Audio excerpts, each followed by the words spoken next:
Good morning to you all. Oh God. Good morning, sir.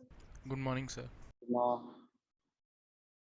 I'll have to switch on your camera once so we can have attendance.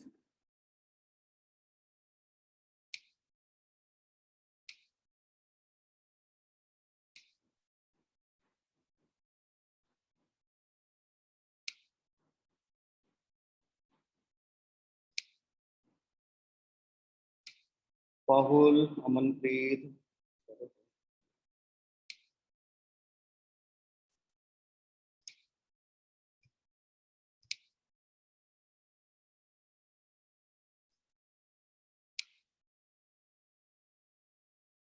Kiran K.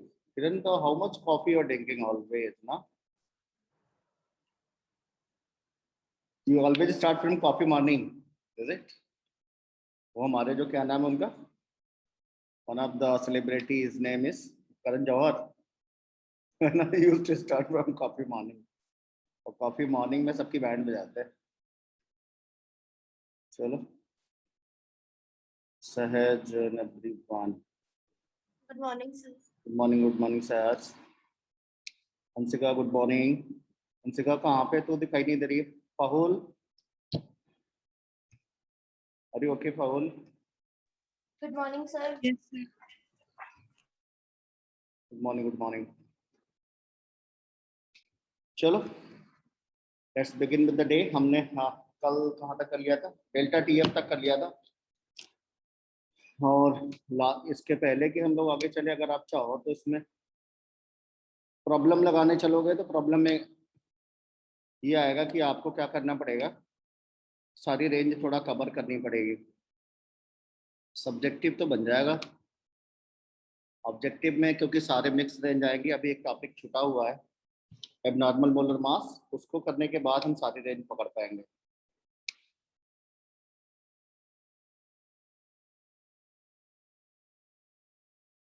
इधर देखो question आपका सब बनने वाला है. इसमें ऐसा कोई भी क्वेश्चन नहीं है जो ना बने.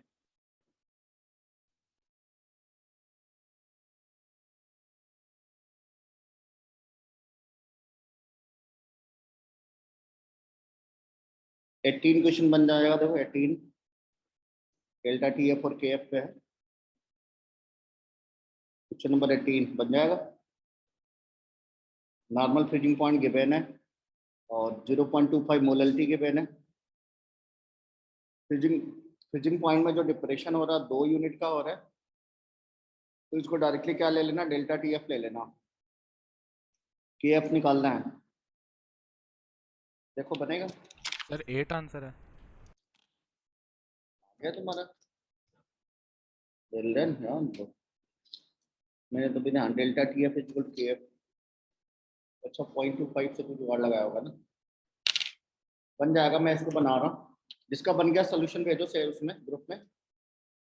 डार्क लगा दिया होगा, सोल्यूशन बनाएगा ही नहीं, है ना. इसमें एनोनेशन नहीं अलाउ. क्वेश्चन नोट कर लो फट से, तो मैं इसका सोल्यूशन बताता हूँ कैसे बनेगा. Everyone jot down the normal freezing point दिया है नाइट्रोबेंजीन का 0.25 दिस 2 डिग्री का है.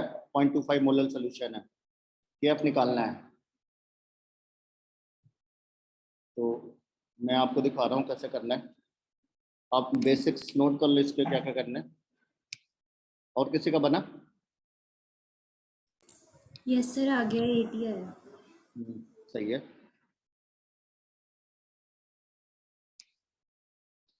तो उसमें करना क्या था मैं फिर से दिखा रहा हूँ. आपका बेसिकली जो हमने पीछे फार्मूला पढ़ा था वो था हमारा सिंपली क्या था, delta T F is equal to क्या था बेटा, के एफ इंटू मोलरिटी.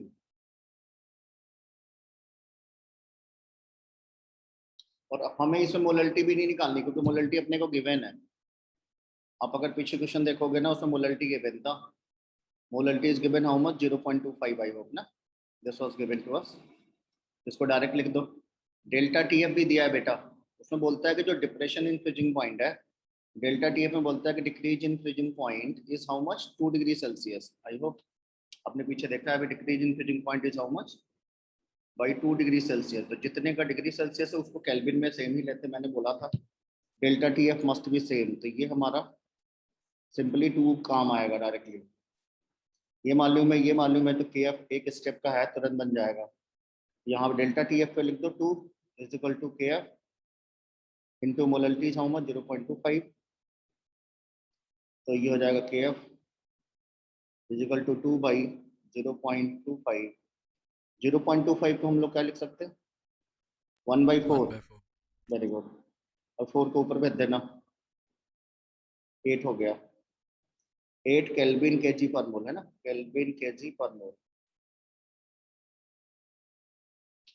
केल्विन के जी पर मोल।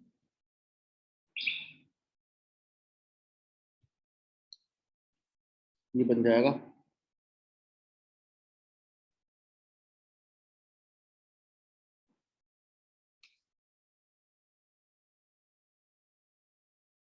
एक क्वेश्चन और बना लो, question number 2।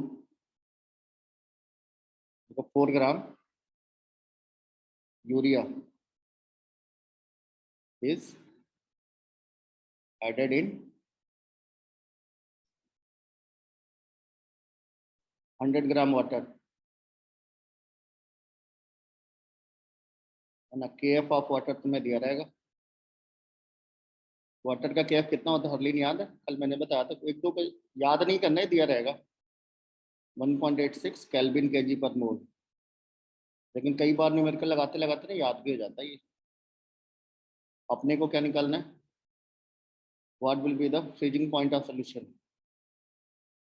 Freezing point of solution का कितना होगा? Sir -1.24 degree Celsius.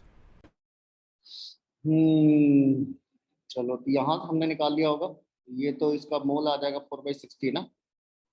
तो चलो डेल टी एफ, पहले हम लोग डेल्टा टी एफ निकालते हैं, is equal to K F into molality. Molality का फार्मूला क्या होगा, W B divided by M B into W A. और नीचे अगर ये ग्राम में है तो ऊपर क्या आ जाएगा बेटा, 1000। 1000। चलो हम लोग काम करते हैं इसमें। तो के एफ हमें गिवन है, K F is how much, 1.86। Mass of solute is given this. इन दोनों में देखो जो कम क्वांटिटी में है उसी को सॉल्यूट मानते हैं बेटा, जो भी कम क्वांटिटी में होगा उसको सॉल्यूट मानना। 4 ग्राम का है तो 4 को सॉल्यूट लेंगे, इंटू 1000 फार्मूले का लगा देना, डिवाइडेड बाई यूरिया का मोलर मास कितना होता है। यूरिया का केमिकल फार्मूला होता 60 है ग्राम। NH2CONH2, है ना, CNH2CONH2। इसका अगर हम यहाँ से मोलर मास निकालते हैं तो यहाँ पे 2 मिल जाएगा, यहाँ 14 मिल जाएगा, यहाँ पे 12, like this you will sum, you will get 60। ये इसका 60 होता है, इसको याद करके रखना चाहिए। इनटू वेट ऑफ सॉल्वेंट 100 ग्राम। तो मुझे लग रहा है हो गया सारा काम। ये उठ गया, ये कट गया, तो ये 0.3 आ जाएगा, लगभग 0.31। तो हो जाएगा 4 × 4, 4 3 12, 1.24 अप्रॉक्सीमेट आया kelvin. Depression in freezing point इतना आ गया। अब यहाँ पे पकड़ना है ये बेटा, जो डेल्टा टी एफ होता है, delta T F equal to होता है freezing point of solvent minus solution. ये T1 माइनस T2 होता है। This is very important event, you know. ये freezing point of solvent, solvent से हम सोल्यूशन का निकाल माइनस करते हैं, क्योंकि सोल्यूशन का फ्रीजिंग पॉइंट कम होता है। सिर्फ फॉर सोल्यूशन हमें T2 निकालना है। You have to calculate T2। तो T2 निकालना है तो क्या करना है, T2 को इधर भेज देना और डेल्टा टी एफ को राइट हैंड साइड में इंपोर्ट कर दो। तो how much you are going to get, T2। T2 कितना आ गया बेटा? अब उसका फ्रीजिंग पॉइंट देखो कितना था पहले, वाटर का फ्रीजिंग पॉइंट ना। वाटर का फ्रीजिंग पॉइंट कितना होता है यहाँ पे, 273.15 केल्विन। नहीं समझ में आया freezing point of solvent, solvent यहाँ पानी है ना बेटा, तो पानी का फ्रीजिंग पॉइंट कितना होता है? इज इट आराम से हम लिख सकते हैं यहाँ पे 273.15 माइनस, माइनस कितना माइनस करना है? 1.24, 1.24 केल्विन। कितना आएगा बताओ? 15 माइनस 4, 15 माइनस 2 4, ये आपको 5 माइनस 4 आपका कितना हो जाएगा? 1 है ना। यहाँ पे 1 है, यहाँ पे 2, तो ये यहाँ से ले जाओ या 11 में चकोगे, ये कितना आ जाएगा? 9। ये कितना बचा? 272।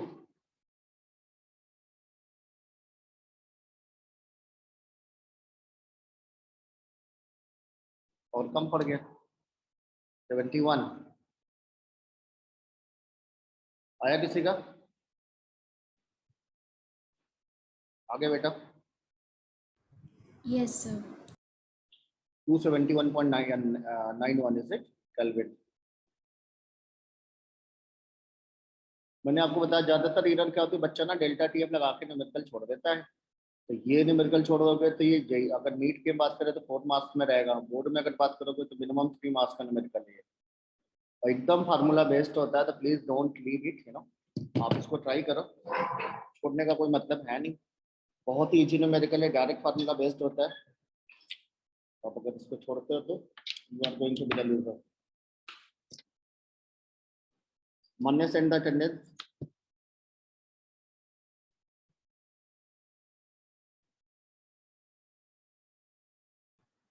अभी सेंड कर देती हूँ।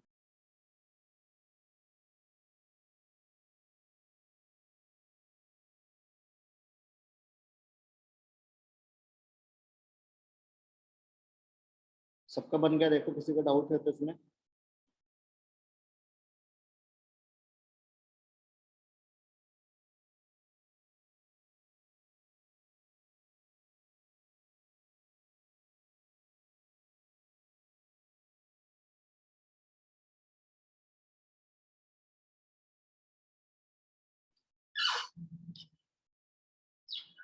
डन हो गया? Yes, sir. Yes, sir. No. But the next thing is that you know we have delta TF, delta TB सारे हो गए। कभी कभी हम थोड़ी सी अगर एनालिसिस करें ना, we can get to know that कि delta TF is equal to KF into किस पे डिपेंड करता था बेटा? Number of moles of solute divided by weight of solvent, like this. ठीक है ना। तो हमारा कहीं ना कहीं अगर हम थोड़ा ध्यान से देखें, अगर मैं इसको फिक्स कर दूं और इसको फिक्स कर दूं तो this is also depend upon this factor. नहीं समझ में आई बात? समझना, मैं क्या करूंगा, सॉल्यूट के मोल्स को फिक्स करने जा रहा हूँ और ये बेसिकली केएफ को भी मैं फिक्स कर दूं थोड़ी देर के लिए। तो कैन यू थिंक दैट कि डेल्टा टीएफ डब्ल्यू ए पे भी डिपेंडेंट हो सकता है? तो ये हमारा अगर किसी पर्टिकुलर कंडीशन में, बात समझना, डेल्टा टीएफ 1 है, केएफ को कांस्टेंट मान लो, एनबी को भी कांस्टेंट मान लेना, इनटू ये हमारे पास मान लो डब्ल्यू ए जो है इसको 1 मान लो। Got it? This is the first condition. Second case में पूछ लेगा तुमसे what will be the impact on you know depression in freezing point, delta TF 2 मान लेना। केएफ बेटा नहीं, केएफ कांस्टेंट रहेगा, सॉल्वेंट सेम रहेगा। Number of moles of solute को हमने फिक्स कर दिया, डाइल्यूट कर दिया मैंने, मतलब डाइल्यूट करने का मतलब सॉल्वेंट का वेट बढ़ाया जा सकता है या तो घटाया जा सकता है। ये बात नहीं समझ में आ रही है सर ना? मैं फिर से समझा रहा हूँ, देखना। मेरे पास एक कंटेनर है, व्हाट इट, कंटेनर में मैंने आपसे बोला कि मेरे पास ये पानी रखा हुआ है। पानी मैंने यहाँ पे बेटा कितना रख दिया? मान लो 100 ग्राम रख दिया। 100 ग्राम क्या रखा? वाटर रख दिया। मैं बोलूँ तुमसे कि सपोज करो तुम्हारे पास 18 ग्राम ग्लूकोज इसमें बैठा हुआ है। तो 18 ग्राम ग्लूकोज को अगर आप 100 ग्राम वाटर में डालोगे तो इसका अपना कुछ ना कुछ तो डेल्टा टीएफ आएगा ही, जैसा कि हम न्यूमेरिकली लगा सकते हैं। Got it? इसका डेल्टा टीएफ 1 मान लो। In the second case what will happen, let अगर ऐसी कंडीशन लिख दे कि quantity of solute remain same, जो 18 ग्राम यहाँ था वही 18 ग्राम यहाँ पे भी है। नहीं समझ में आ रही बात? अगली थोड़ा थोड़ा समझ में आ रही? और Yes, sir. सॉल्वेंट के वेट को बेटा मैं क्या करूँ, मान लो सॉल्वेंट मैंने बोला पानी में डबल कर दे रहा हूँ। मान लो पहले से W1 था, मैं बोलूँ कि अब की बार सॉल्यूट को मैं फिक्स कर रहा हूँ, सॉल्वेंट को I am going to just make double, या कोई दूसरी वैल्यू हो सकती है, क्या फर्क पड़ता है? तो यहाँ पे हम ये भी देख सकते हैं कि मेरा जो डेल टी एफ होगा ये कहीं ना कहीं इस पे डिपेंड करेगा कि आपने उसको डाइल्यूट किया है कि नहीं किया है। Got it? डिपेंडेंट हो रहा है कि नहीं, इनवर्सली प्रोपोर्शनल चल रहा है, यहाँ पे एक रिलेशन मिल रहा होगा, है ना, inversely proportional. I can simply write that del T F inversely proportional to the weight of solvent लिखा जा सकता है, ऐसे लिखा जा सकता है, क्योंकि मैंने इन दोनों को फिक्स करके रखा है। पानी से वाटर दोनों में है, वाटर इज ऑल्सो हियर, तो वाटर अगर दोनों में है तो के एफ कॉन्स्टेंट हो जाएगा, सॉल्यूट की क्वांटिटी भी फिक्स है। तो एक फार्मूला बना लो इसको डिवाइड करके, कभी कभी काम आ सकता है, not always, you know, as per the condition it may be help us, you know. Del T F one divided by del T F two, ऐसे डिवाइड कर दो, इज इक्वल टू क्या क्या कट जाएगा, what the things we can cancel here, kf can be cancelled from kf, nb can be cancelled from nb. So what final answer we are going to get, wa2 बाद में जो solvent का wait था divide by पहले जो solvent का wait था, दोनों को क्या करना, डिवाइड कर लेना। Very simple, you can solve your numerical, is it? Akshit समझ में आया? नितिका? Yes, sir. कभी कभी मतलब रेयर केस में इसका भी काम पड़ सकता है, बट इट, और मैं चलूँ आगे? जहाँ तक सबका डन हो गया? Yes, Yes, sir. sir. चलो आप Yes, sir. थैंक यू, आप ग्रुप में भी रिस्पांस भेज सकते हो, सो दैट आप वहाँ से भी मेरे को पता लग जाएगा कैसे भी करके। चलो रेस्ट में इसी पे देखो, क्योंकि देखो कोई न्यूमेरिकल ना अगर आसान करना है ना तो फॉर्मुलेशन करना सीखो। अगर आप लिटरली सोल्यूशन बनाओगे ना तो थोड़ा ज़्यादा टाइम लगता है। सेकंड केस पे थोड़ा खुद से सोचो क्या करना होगा। मेरे पास एक कंटेनर है बेटा, ध्यान से समझना, ये कंटेनर है, this is one of the case, ये तुम्हें खुद से सोचना है, this is the creativity, you know. ये मेरे पास है, मैं तेरे से बोलूँ कि ये मेरे पास 100 ग्राम पानी रखा हुआ है, इसमें तो कोई डाउट है नहीं, पानी मैंने रख दिया तो रख दिया। अरे भाई इसका के एफ कॉन्स्टेंट हो जाएगा, पक्का समझना, इसका के एफ तो मान लो जो भी रहा हो, it's not, no need to remember the value, you know, just I am telling you. इसकी मान लो वैल्यू मैंने ले ली केल्विन केजी पर मोल, ये तो क्वांटिटी डिपेंडेंट है नहीं, ये तो नेचर ऑफ सॉल्वेंट पे डिपेंडेंट होता है। मैंने इसमें तुम्हें दो सॉल्यूट दिया, पहले कंडीशन में दिया कि इन फर्स्ट केस में आपसे बोल देगा कि इसमें मान लो उसने डाला कि 10 ग्राम क्या डाल दिया बेटा, glucose. I am not giving a numerical, I am just giving a concept कि करना क्या रहेगा। 10 ग्राम ग्लूकोज इसने इसमें डाल दिया, और उस 10 ग्राम जब उसने ग्लूकोज डाला तो in that case it is the possibility that del T F one कुछ ना कुछ तो वैल्यू होगी ही, यहाँ पे कुछ ना कुछ एक वैल्यू आ जाएगी, what ever value, that's not a big issue. What it, 10 ग्राम इसने डाला होगा तो बेटा क्या क्या चीज फिक्स कर दिया इसने, सॉल्यूट की क्वांटिटी यहाँ पे भी, यहाँ पे हमारे को दे दिया 10 ग्राम। मोलर मास इसका कितना होगा, can be considered as MB1, it is how much बेटा, 180। Got it? इसकी सॉल्यूट की quantity it is how much, WB is how much बेटा, 10 ग्राम। Got it? चलो दो चीज फिक्स हो गई, वेट ऑफ सॉल्वेंट यहाँ पे इन इन द सेम कंटेनर, इसी कंटेनर में केस नंबर 2 बना देगा। केस नंबर 2 पूछेगा what will happen if I'm going to add 20 gram of, you know, या अंडर अमाउंट ऑफ, या सेम अमाउंट ऑफ, कुछ भी बोल सकता है यहाँ पे। अगर उसमें 10 ग्राम सुक्रोज डाल दे, क्या डाल दिया बेटा, सुक्रोज डाल दे, सुक्रोज डालेगा तो क्या होगा, ये यहाँ पे एक केस बना दिया, 10 ग्राम ऑफ सुक्रोज। बेटा सुक्रोज डालने से क्या फर्क पड़ा, इसका डब्ल्यू भी बेसिकली यहाँ सेम टू सेम है, सेम टू सेम है तो सेम टू सेम ले लेना, अगर वेरिएबल है तो इसको W2 मान लेना, है ना, अनदर सॉल्यूट है। व्हाट इट, इसके मोलर मास को MB2 मान लो, क्या फर्क पड़ता है, सॉल्वेंट तो फिक्स ही है, दोनों केस में सॉल्वेंट का वेट 100 ग्राम ही है। मतलब एक कंपैरेटिव स्टडी है कि अगर हम किसी सॉल्वेंट 100 ग्राम वाटर में अगर मैं 10 ग्राम ग्लूकोज डालूं तो कितने का चेंज आएगा बॉइलिंग फ्रीजिंग पॉइंट और बॉइलिंग पॉइंट में, या मैं अगर सेम क्वांटिटी ऑफ सुक्रोज डाल दूं तो कितने का चेंज आएगा, this can be studied comparatively. तो मैं इसमें बेटा इसमें क्या करना चाहिए, मुझे लगा न्यूमेरिकली जाने के पहले एक फॉर्मुलेशन कर लो तो कुछ चीजें ना आसान हो जाएंगी। जैसे del T F one is equal to कितना होता है बेटा, और के एफ, ध्यान से समझना, equal to K F constant ही है, दोनों के केस में के एफ सेम ही है। इसको WB1 पहले केस वाला मान लेना, divided by divide by MB1 into WA दोनों का मैं फिक्स करने जा रहा हूँ। WA ऊपर कितना रहेगा 1000, ये तो बेसिकली फार्मूला है, इसको इक्वेशन नंबर 1 मान लो।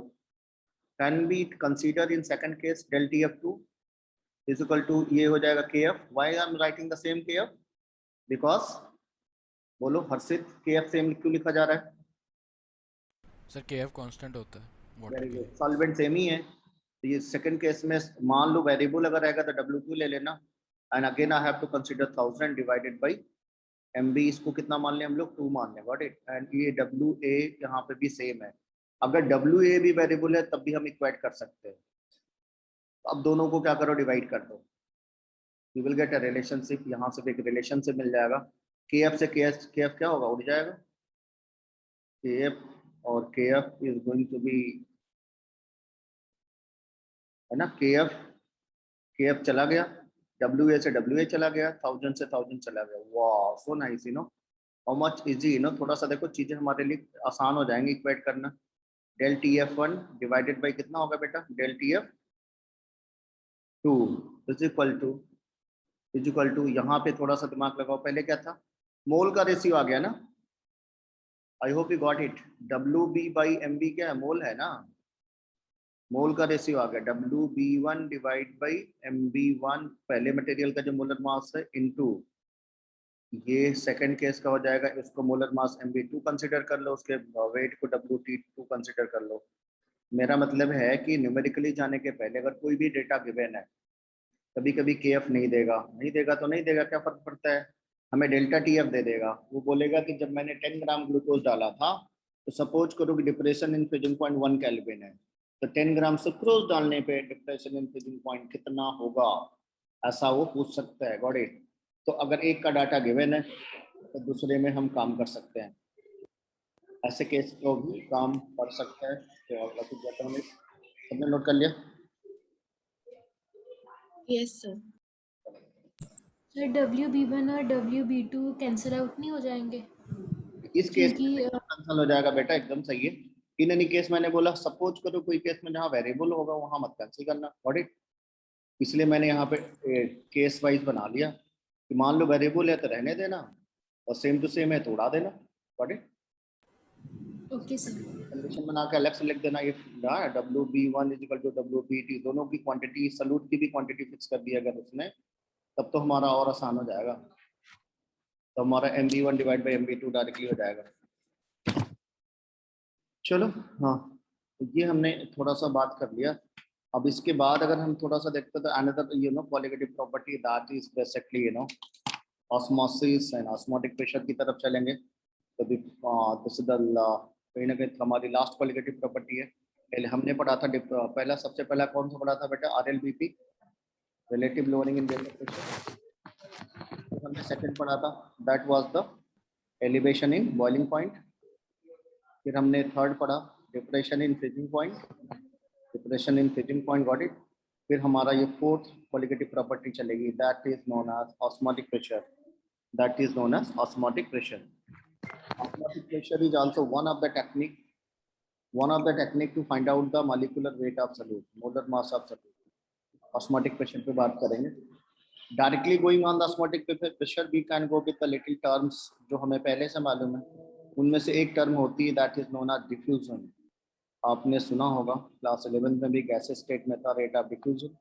डिफ्यूजन का मतलब क्या होता है, movement of molecule from higher concentration to lower concentration. आपके पास एक सैनिटाइजर की बोतल है या सेंट या डीओ की बोतल है, आप यहाँ पे रख दो, ओपन कर दो, got it. What will happen, slowly ये सारे के सारे मॉलिक्यूल हमारे सराउंडिंग में चले जाते हैं। Movement of molecule from higher concentration to lower concentration, यहाँ पे बेटा क्या है, हायर कंसंट्रेशन, यहाँ पे क्या है, low concentration. movement of molecule from higher concentration to lower concentration spontaneously, what is तो क्या तुम्हारा माइक म्यूट है ना? फिंगर लग जाएगा।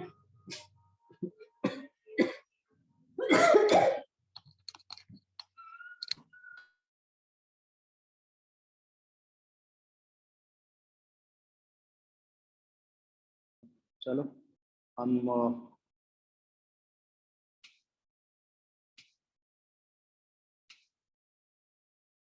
अंशिका अभी तो आवाज भी नहीं आएगी किसी की।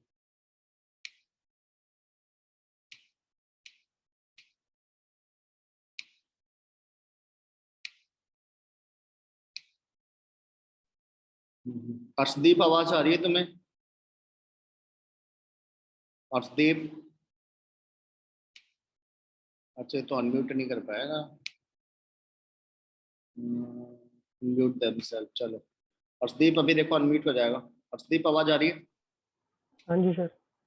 चलो अंशिका कहाँ गई? Anshika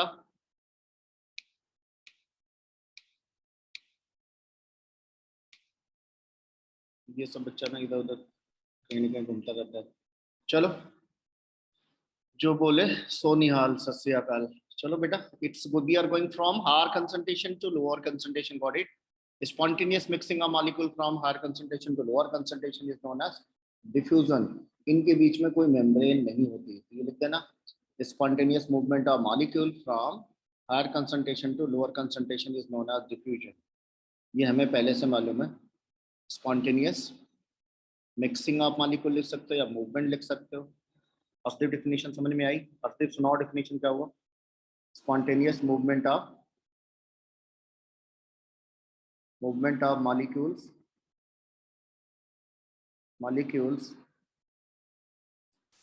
from higher concentration to lower concentration is known as, क्या बोलते हैं? अर्शदीप बोलो बेटा। अर्शदीप आवाज नहीं आ रही है? आ रही है सर। डिफ्यूजन का डिफिनेशन सुनाओ। Spontaneous movement of molecules from higher concentration to lower concentration is known as diffusion। Diffusion में क्या कोई मेम्ब्रेन की नीड होती है? क्या कोई बाउंड्री होती है दोनों के बीच में? बोलो बेटा। Is there any need of any boundary? No। ठीक है ना? डिफ्यूजन की एक और खासियत क्या होती है? यहाँ पे अगर मेरे पास सॉल्यूट और सॉल्वेंट मान लो दोनों बैठा हुआ है, ए और बी दोनों, ध्यान से समझना। This is my solvent and B is our solute. B को क्या मानते हैं? सॉल्यूट। Got it? डिफ्यूजन एक ऐसी प्रोसेस है जिसमें सॉल्वेंट के भी मॉलिक्यूल जा सकते हैं बाहर, सॉल्यूट के भी मॉलिक्यूल जाते हैं। Got it? सॉल्वेंट और सॉल्यूट दोनों जाता है, सॉल्वेंट भी जाता है सॉल्यूट भी जाते हैं। और बाउंड्री ओपन है तो किसी के लिए कोई रिस्ट्रिक्शन नहीं, कोई जहां मर्जी है वहां जा सकता है। Got it? डिफ्यूजन, ज्यादातर डिफ्यूजन कहाँ मिलता है? It is very much common in case of all the gases and liquids. क्योंकि लिक्विड और गैस के मॉलिक्यूल में मूवमेंट ज्यादा होता है, तो this diffusion is very common in gases as well as liquid. Rate of diffusion किस पे डिपेंडेंट होता है? किसी को याद है? क्लास 11 में फार्मूला था, that formula was given by Graham's. Rate of molar मास पे डिपेंड करता है। हाँ वेरी गुड। उसमें उन्होंने बताया था कि rate of diffusion is inversely proportional to square root of molar mass. Got it? ये वाला फार्मूला था, मुझे याद आ रहा है ना? जिसमें हम लोग फार्मूला लगाते थे ना, R1/R2 is equal to root over M2/M1। ये न्यूमेरिकल काम आता था। मोलर मास के स्क्वायर रूट के इनवर्सली प्रोपोर्शनल होता और डेंसिटी के स्क्वायर रूट का भी इनवर्सली प्रोपोर्शनल होता था। डेंसिटी बोले तो वेपर डेंसिटी यहाँ पे होती है d2/d1। यहाँ पे जो बेसिकली डेंसिटी रहती है वो नॉर्मल डेंसिटी वाली नहीं है। ये डेंसिटी है, अगर आपने मोल कॉन्सेप्ट में पढ़ा होगा तो वहां पे हम सिखाते हैं कि जो मॉलिक्यूलर वेट होता है, क्या होता है बेटा? जो मॉलिक्यूलर वेट होता है that is equal to 2 × vapour density. Got it? ये यहाँ से आता है ये वाला डेंसिटी, ये नीचे वाला। तो मॉलिक्यूलर वेट को जब हम रिप्लेस करते हैं डेंसिटी से, तो 2 से 2 का नलिफाइड हो जाएगा, तब उसमें डेंसिटी को भी हम ऐड ऑन कर सकते हैं। यहाँ तक क्लियर है? ये मैंने पीछे बताया, पीछे पड़ा हुआ है। नेक्स्ट लिख देना उसमें, diffusion can not be stopped. Can not be stopped. क्या तुम्हें लग रहा है कि तुम डीओ लगा के मार्केट में घूमने जाओ और बोलो कि डीओ से पूछो कि भाई आज मैंने तुम्हें पैसे देके खरीदा है ना। मान लो कि पाउल प्रीत डीओ लगा के पिंड में घूमने जाती है और डीओ से बोलती है कि आज तुम ना बाहर निकलना मत, सारा मैंने तुम्हारे ऊपर पैसे खर्च किया है, सारी स्मेल मेरे पास है ना। पाउल ऐसा हो सकता है? Can you stop diffusion? Can No, not be sir. Stop, नहीं होगा ना बेटा, can not be stop, can not be reverse event. ऐसा होगा कि मतलब रिवर्स किया जा सकता है कि एक बार अगर हमने डीओ लगा दिया गायब हो गया, दोबारा बोले बेटा आ जाओ वापस, तो कैन नॉट बी रिवर्स, है ना। इसको रिवर्स भी नहीं कर सकते ओबियसली। किसका रीजन है? क्योंकि बाउंड्री ओपन है ना यार, बाउंड्री ओपन है, ओपन बाउंड्री में तो जो गया सो गया, वो एग्जैक्टली रिवर्स तो पॉसिबल ही नहीं, exact reverse is not possible. Temperature dependent होता है, ये सब हम बोल सकते हैं, टेम्परेचर बढ़ाने से बढ़ता है, टेम्परेचर बढ़ाने से तो बढ़ेगा, है ना, स्पीड ऑफ डिफ्यूजन की रेट बढ़ती है।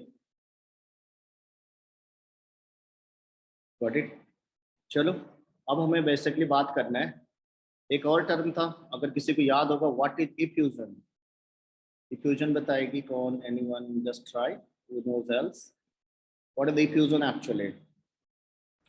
Movement of molecules from a medium to a vacuum.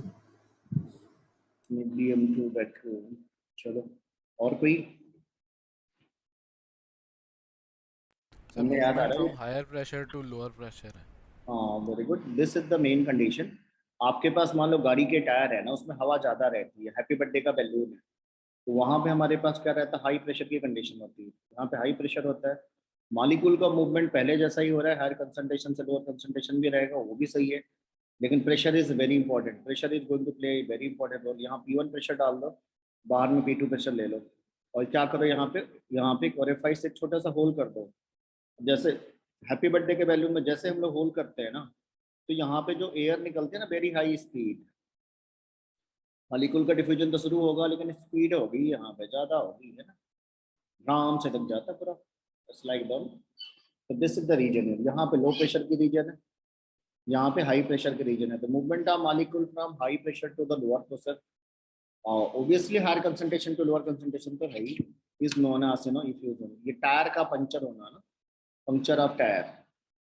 तो if you are going to do puncture, आप किसी के टायर को पंक्चर कर दो, पंक्चर ऑफ टायर और balloon, is it is you know terminology known as effusion, उसको effusion बोलते हैं। इफ्यूजन में प्रेशर इन्वॉल्व हो जाता है, बस इतनी ध्यान देना, इफ्यूजन के केस में क्या होता है? प्रेशर इन्वॉल्व हो जाता है, प्रेशर हमें यहाँ पे देखना रहता है, प्रेशर कितना है। तो जो रेट ऑफ डिफ्यूजन का जो आप फार्मूला लिख रहे थे ना, R1/R2 जो लिख रहे थे, उसमें आपने लिखा था ना, क्या लिखा था? M2/M1। यहाँ पे फिर वो प्रेशर इन्वॉल्व हो जाएगा, ये फार्मूले कोई ज़रूरी नहीं आप लिखो, ये गैस स्टेट 11th में वहाँ का ही सारा फार्मूला है, मैं ऐसे खाली रिकॉल कर दे रहा हूँ, वहाँ पे एक टर्म से काम आते थे, यहाँ तक नोट कर लिया सबने?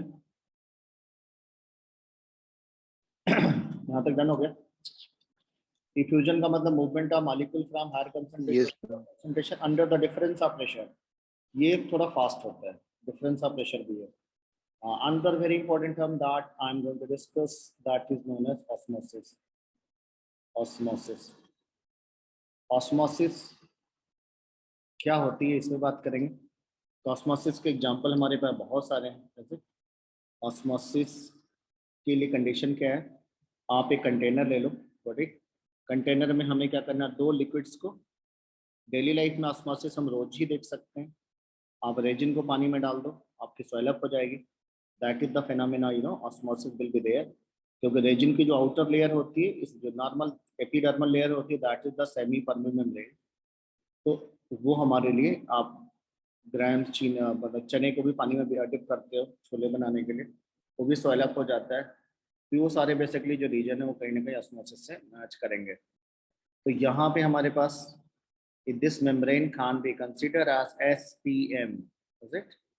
Super membrane, is it? Super membrane नहीं है अर्शदीप, इसका क्या नाम है? Super membrane. अर्शदीप पे, सेमी परमिएबल मेम्ब्रेन। अरे वाह यार, इसकी क्या खासियत होती है बेटा? Sir, it will allow only useful substances to flow through it. हाँ, इसकी जो सबसे मेन खासियत है बेटा, हमें क्या ध्यान देना है? सिर्फ सॉल्वेंट का फ्लो अलाउ करेगा। Very good. हाँ, this is the very important, only solvent is allowed to move. ये केवल और केवल सॉल्वेंट को अलाउ करता है, वो from any side, from a dilute solution to the concentrate solution naturally होता है।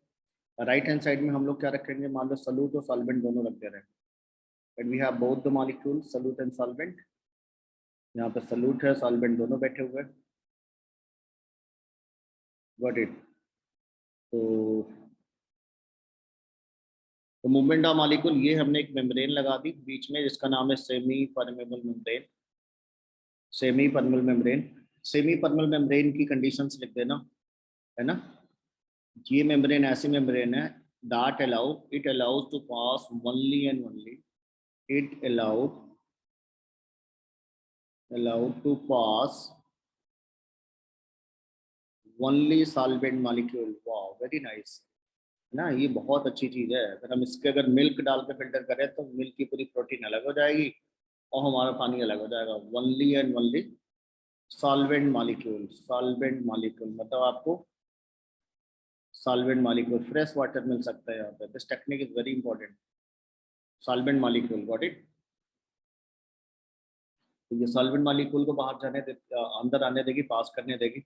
इधर मान लो हमारे पास सॉल्वेंट के मॉलिक्यूल है, वन ऐसे कुछ भी ले लेते हैं हम लोग, 1 2 3 4 5 6 7 8 9 10 11 12 like this। Large number of the solvent molecule are there in this side। तो if we see that this is the solution, हम इसको राइट हैंड साइड वाले का मान ले बेटा। राइट हैंड साइड वाला हमारा जो पार्ट है that is the solution. Right hand side वाले पार्ट को क्या मान लेना? That is your solution. उसको सॉल्यूशन मान लेना, बट इट सॉल्यूशन मान लो। अब मुझे अगर इसका और भी इसमें काम करना है तो स्पॉन्टेनियस मूवमेंट, अब जब आप ऐसी कंडीशन डाल देते हो तो सॉल्वेंट के मॉलिक्यूल ऑटोमेटिकली ना, इधर पानी रखा हुआ, इधर मान लो शुगर सिरप रखा हुआ, वाटर मॉलिक्यूल स्पॉन्टेनियसली इधर से इधर जाना चाहते हैं। The spontaneous movement of solvent molecule from the side of dilute solution to the concentrated solution। dilute solution से concentrate solution की तरफ जाता है, ठीक है ना? हमारा जो solution है उसको हम लिटिल क्या मानते हैं? ये मानेंगे उसका concentration ज्यादा है। concentration क्या है? मोर है। in what reference? in term of solute। उसके पास solute भी है और solvent भी है। on left hand side we have only and only solvent molecule, so it is diluted। इसको हम क्या मानते हैं? dilute मानते हैं। इसको डाइल्यूट मानते हैं, इसको क्या मानते हैं? कंसंट्रेटेड मानते हैं। तो movement of molecule from movement of solvent molecule from the dilute solution to the concentrated solution through SPM.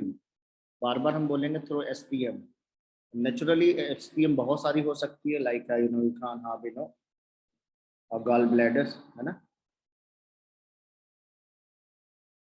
और क्या हो सकता है बोलो?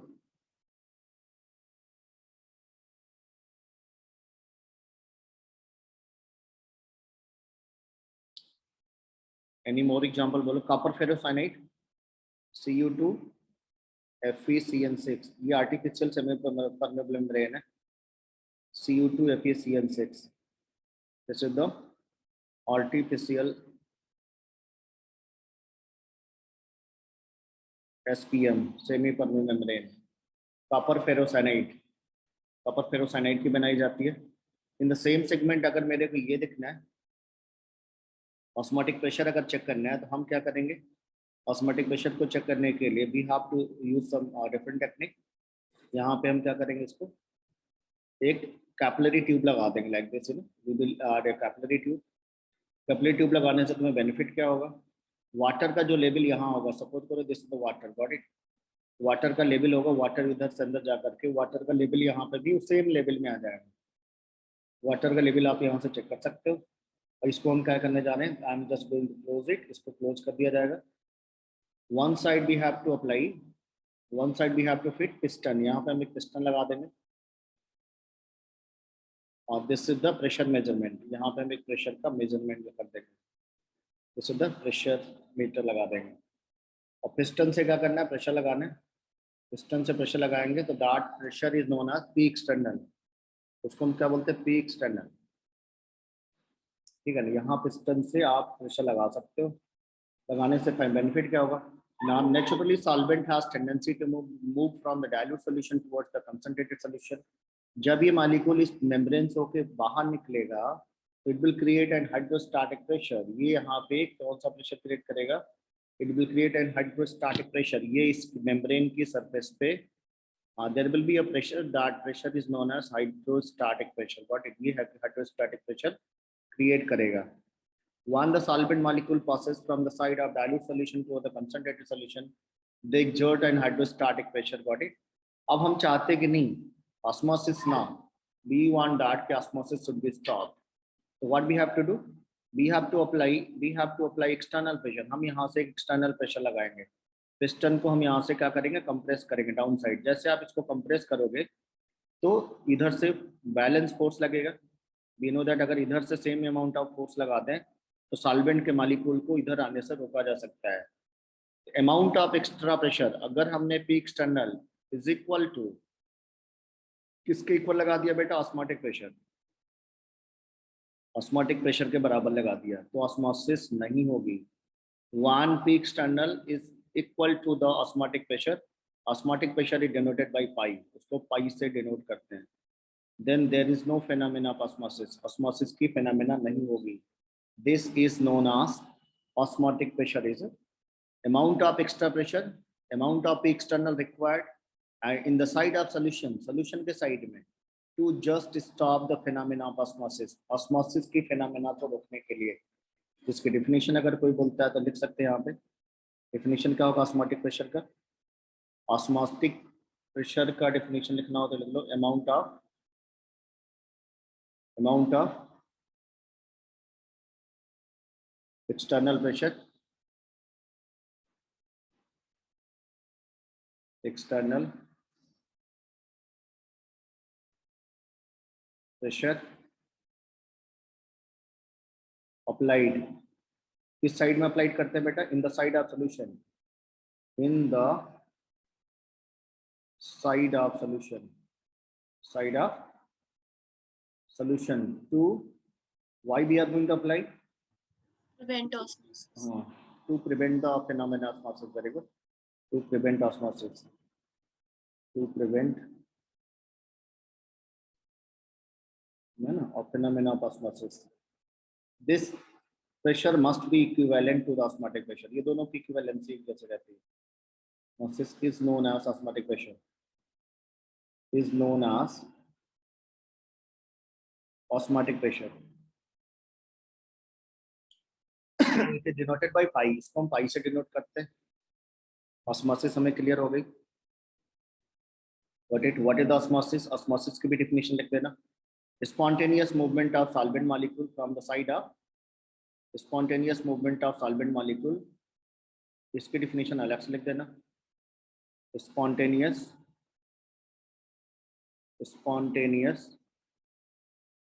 movement of spontaneous का मतलब खुद होता है. We are not going to force it. Movement of solvent molecule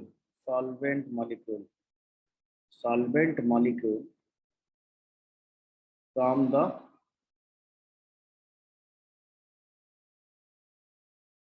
spontaneous movement of solvent molecule from the side of dilute solution to concentrated solution. Is it? From the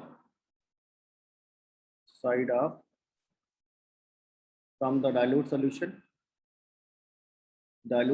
to concentrated solution. लेकिन एक line लिखना मत भूलना. That is very important. What is that? Through SPM. Semi-permeable membrane. ये अगर हमने छोड़ दिया तो 0 नंबर मिलेगा. ये बड़ा इंपॉर्टेंट लाइन है. ये लाइन एकदम इसी पे दिमाग लगाता है एग्जाम में. इसी पे तुम्हें सोचेगा. अगर बच्चे ने ये पॉइंट छोड़ दिया फिर पूरा उठा के 0 कर देगा. तो अगर वो हमने हटा दिया तो क्या हो जाएगा? फिर तो बेसिकली हमारा ना डिफ्यूजन जैसा सिस्टम हो गया. जैसे में मेरे इनको हटाएंगे फिर तो बाउंड्री ओपन है. सॉल्यूट सॉल्वेंट सारे जाएंगे. Only solute can not go. Both can be moving here and there. दोनों एक तरफ मूव करेगा. यहाँ तक नोट कर लिया? Yes sir. बेसिकली ये जो डिवाइस मैंने बनाई ना प्रेशर मेजरमेंट करने के लिए, ये is very little similar to the there is a scientist, his name is Berkeley and Hartley. यहाँ तक सबने नोट कर लिया तो मैं आगे बता रहा हूँ। बर्कले एंड हार्टले एक साइंटिस्ट थे। बर्कले, BER, वर्कले मतलब जो काम करता है ना, बर्कले एंड हार्टले। काम करो, दिल से काम करो, है ना, बर्कले एंड हार्टले। इन्होंने क्या किया था, जुगाड़ लगाया था कि हम ऑस्मोटिक प्रेशर कैसे मेजरमेंट करें। तो उन्होंने क्या किया, एक बड़ी सी सिलेंड्रिकल पाइप ले ली, उसके अंदर उन्होंने एक दूसरी पाइप लगाई। उनका पर्पज ये था कि हम इक्विवेल मतलब एक यूनिफॉर्म प्रेशर क्रिएट करते हैं। उसके अंदर उन्होंने यहाँ पे एक पाइप लगा दी, उसके ऊपर यहाँ पे मैंने बोला एक अनदर पाइप है, ये ऐसे रहेगी लाइक दिस, यू नो, हाँ ऐसे रहनी चाहिए थी। और फिर उसके बाद पानी को बेसिकली सॉल्वेंट को उन्होंने बीच में यहाँ रख दिया, सॉल्वेंट को बीच वाली पाइप में डाल दिया। सॉल्वेंट के मालिक्यूल, और ये उन्होंने क्या लगाया, SPM लगा दी, सेमी परमेबल स्फेरिकल शेप में दोनों साइड में। ये भी SPM ही है। सॉल्वेंट मालिक्यूल इधर भी जा सकते हैं, इधर भी जा सकते हैं। एंड अपोजिट साइड यहाँ पे क्या था, they just keep, you know, यहाँ पर उन्होंने सोल्यूशन रख दिया, नीचे वाले में भी सोल्यूशन रख दिया।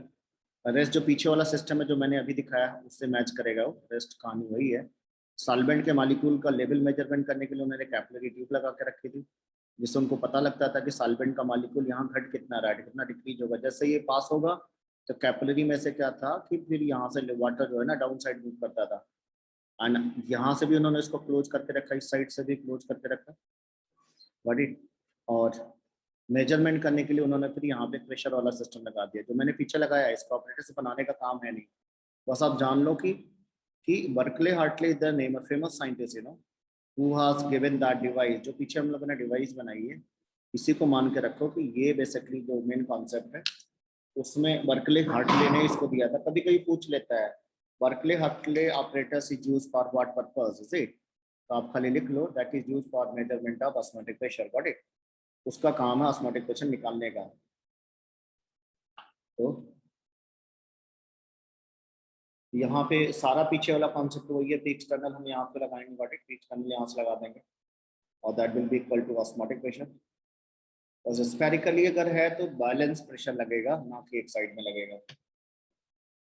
चलो अब यहाँ के बाद बेसिकली एक छोटा सा फार्मूला नोट कर लो। पी बी इक्वल टू क्या होता है बेटा, NRT। अच्छा पढ़ा है, P V equal to NRT।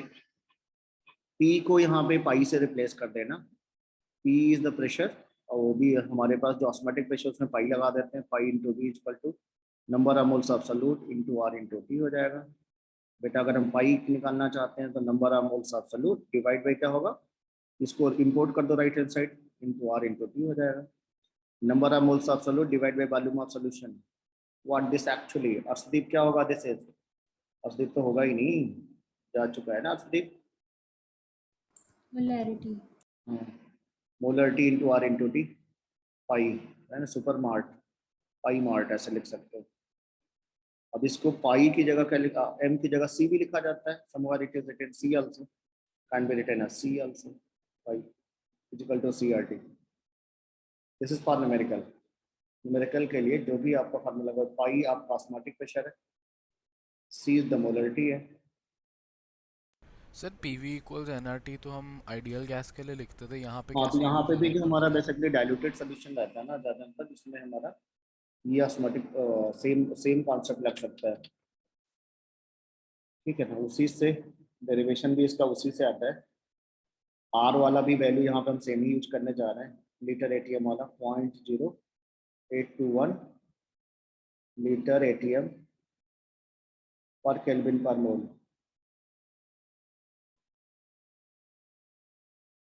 पर Kelvin per mole, temperature should be in kelvin.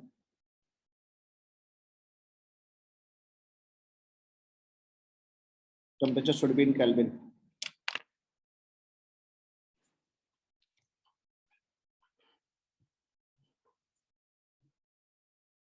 Note कर लिया?